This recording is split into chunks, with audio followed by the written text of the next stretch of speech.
Hello and welcome to the, I guess you could say, official start of Jason Statham Weekend. The Meg was actually the first film in this, but excuse me, my throat. I got 13 films, including The Meg, and I'm gonna cover all the rest of them in order of their release. So, starting off first, you don't know because you know didn't look at the name of the freaking video. We're starting off with The Transporter, which I believe was his first big starring role. And it's weird because I thought this came out after Cellular. Cellular came out in 2004. And he was a very minor character in that movie, if I remember correctly. So, yeah. But The Transporter come out in 2002. Stars Jason Statham as Frank Martin, a transporter, who does a job, no questions asked, and he follows 3 rules. Rule number 1, never alter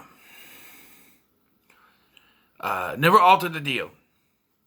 No alterations can be made to the deal that is done. Rule number 2, no names. Just keep it strictly business. Rule number 3 is never open the package.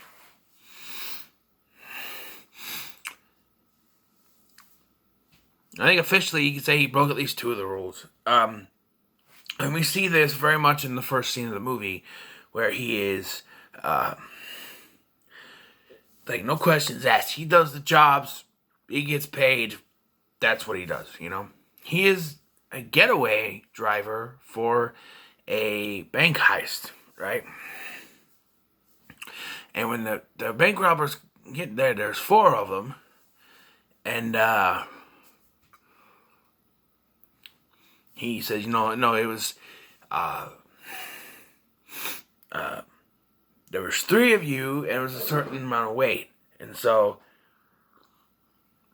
because he can alter the deal, he won't move until they legitimize the deal. So, one of the bank robbers shoots one of the guys and kicks him out of the vehicle, and then he drives off. So, yeah. They get to the place, and they want him to take him somewhere else. And, he says, you can't alter the deal. That wasn't a deal. However, I feel like they do this scene where he says he can't do it because it will be altering the deal. He drives off. And it's reported that he's captured later, that they are captured later on. But then later, when he delivers the package, he is then told by the same people, I guess we'll get to that, he is questioned by an inspector, a French inspector named Tarconi. He's one of my favorite characters in these films. He's in all 3. He kind of reminds me, I think, isn't there a French inspector type character in the Taken movies too? Remember correctly? He's very good in this. He knows what Frank is doing, but he can't prove it, so he can't do anything about it. You know what I mean? So he has to just deal with it. No proof. I like this nifty little thing that they show, which doesn't really come in handy later in the film, but he gets back, changes the license plate, switches them out. It's pretty cool. That's when we find out that the bank robbers were caught because he didn't drive them. But yeah, he's given another, after his talk with Tarconi, or Traconi, whatever, he does another job. This is delivering a package to someone else, which turns out to be our main villain, Betancourt, played by Matt Schultz. You may know from such movies as The Fast and the Furious, Fast 5, and I think he was in one of the Blade movies.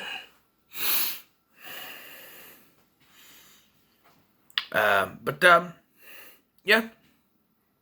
And, so he brings the package, he takes the package. It turns out that there's a person in there, and so he has to break his 3rd rule, which is don't open the package.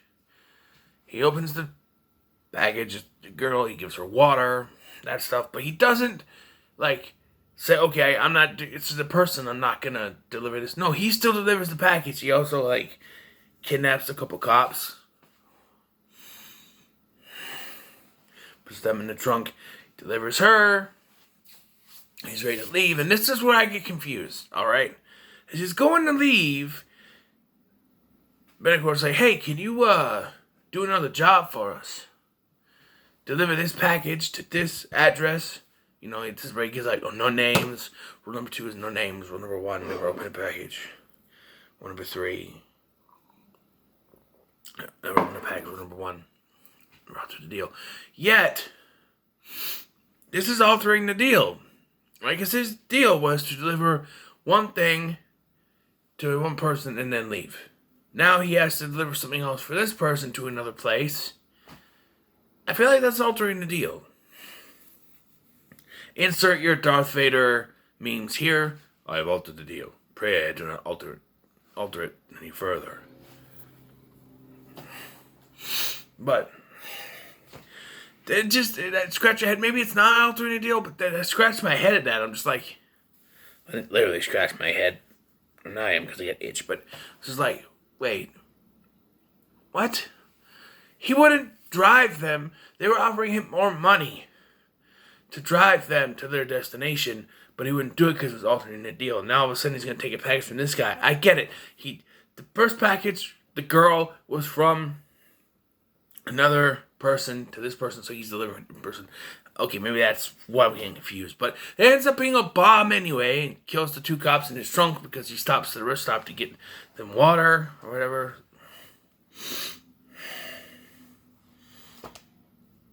Then he comes back with fucking vengeance. And he beats the shit out of these people. And he steals another car. And this is where I kind of rolled my eyes. Because, you know, seeing this through a critical eye for the first time, I went, oh, nah. So he picks a random car. And it just so happens to have the same girl in the trunk. Yeah, no. That's not. They incredibly good luck streak. So, and then this is where I find a failure in logic, right? The car, he took the car from them. They're going to have the license plate and registration numbers. They're going to be able to find that car. That's the whole thing with his cars. It changes out the license plate so they can't find it. Other than the make and model. That's all the cops know is the make and model of his car. But the license plate never matched. That's how he gets away with it. However, he takes this car back to his house. And the girl, too. He's going to leave her on the side of the road, but he decides not to. And he takes him back to his house.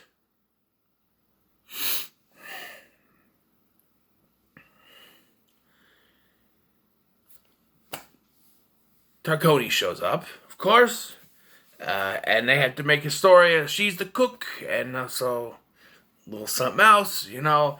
And then his car was stolen because he starts asking questions. Oh, we found your car, and but here's the thing: how do you know it's his car if it's a different license plate? Well, he saw the license plate when he went to look. I guess he showed the license plate. Never mind. He's like, well, that's mine. Yes. Where'd you find it? Where's the rest of it? It blew up. There was 2 cops in the back seat, and it was stolen. Okay. And then you have her, and they say that the other car that they stole is her car, because I'm just like, okay. But still, you gotta do something. And sure enough, like as soon as, like, I feel like Tarconi should still be on the premises because he leaves and it's not even 5 minutes later that the place gets blown up and stuff. Like, he should still be like driving away when this happens. And yeah, he's like, what happened after I left? And I'm just like, you left? You should have still been on the property. It wasn't that long after you got in your car and drove away. Hold on. I gotta blow my nose.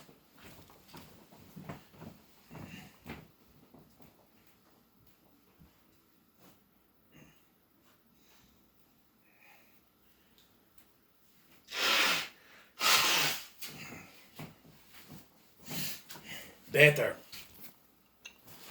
So anyway, yes, they escape because Frank has emergency things prepared, like more than one air tank or air mask to breathe in the water, okay?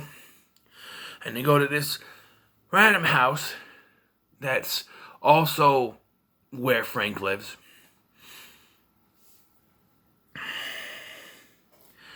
And it could be like, he says that it's also his house, but it's implied it's a random house. And so they decide to have sex in that house. So she's going to, like, thank him or whatever. So, yeah, so they then go to Tarconi, who tells them, you know, when he wants to know what happened. And they just basically said what happened. They don't know what happened. And they just, they went for a swim, and the house blew up, and that's it. But again, I had to point out the amount of time he got in his car and he started to drive away. This happened, and then they say, oh, we went for a swim. There wasn't enough time. There wasn't enough time for them to go for a swim. It just makes no sense to me.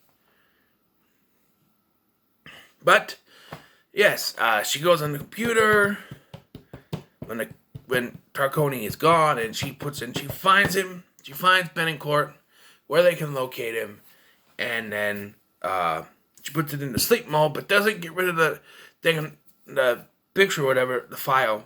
And I think she did that on purpose, so that you could try to help them. They go to Benincourt's office, where they find out a twist.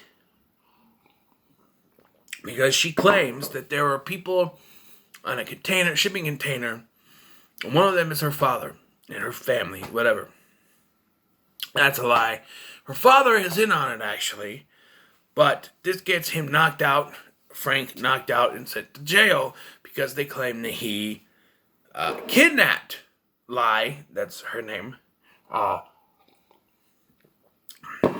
but Tarconi knows better. Because Frank is so careful. So, he pretends to be Frank's hostage. And I like this scene where he's talking to him. He goes, and he's like, it would take me days to figure this out. How long do you think it would take for you, Monsieur Frank? 12 hours? Less. But that's if I got out. Oui, if you got out. And he just stands to the side. And he's like, he has that Jason Statham smile and then he's a fake hostage, and he gets out, and he goes right after him, and we get a scene for the ladies. One, he has no shirt on, and then he fights these bad guys covered in oil. So, there you go, ladies, or some guys out there, you know, I don't judge. Yep. And then he jumps in the water to escape, and we have this big... there is one thing, and I will criticize here, it's that he is chasing after these people to rescue them. People in the container, Lie, and then all of a sudden we stop for like a 10-minute fight scene in oil and stuff like that. Fight scenes should never take away from the film, and I feel like this fight scene just stops the film in its tracks. So Jason Statham can fight these bad guys in oil. It's just...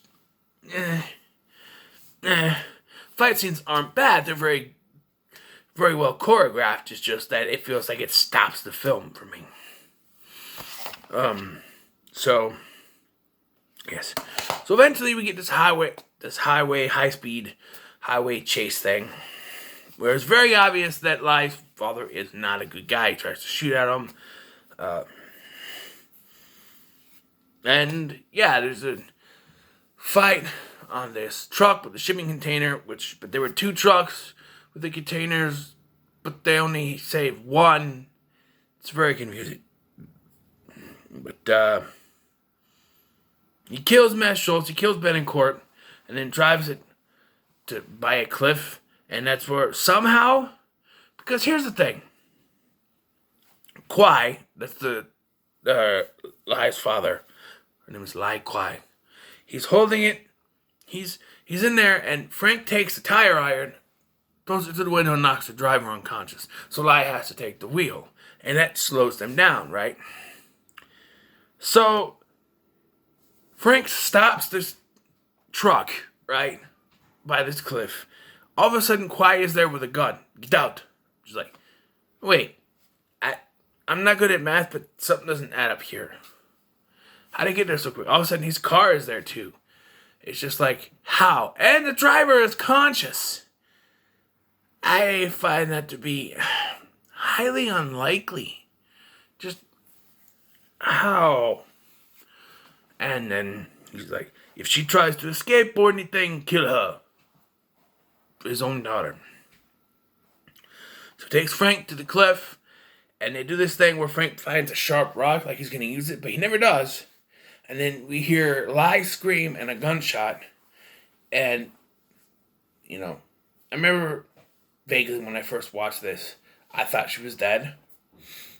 But this time I'm just like, it's very obvious that they did that just to make it seem like she was dead. But she's not. She kills her own father, and I don't understand why he has that sharp rock. Like Frank has it anyway. Tarconi shows up because Frank told that. Well, yeah, there's this whole scene where he skydives from a plane for some reason. It's good, but I find it too easy for him to just come down right on the thing. There's wind variables that would. They wouldn't be that smooth, but I'm just saying. Yes, they save the people and the movie ends with some weird cheesy song. But, yeah. And I was confused when I started watching this because when they showed the girl in the back, I'm like, oh, it's this one. I thought it was the one with the kid. That might be two.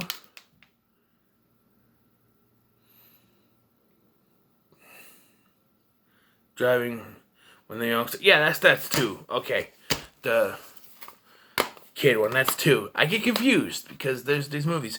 But this is a pretty good movie. I'm gonna give it, definitely give it a 9 out of 10. There's a couple things that kind of stop it from being perfect for me, but definitely a pretty good movie. One of Jason Statham's best films, in my opinion. The action scenes are really good.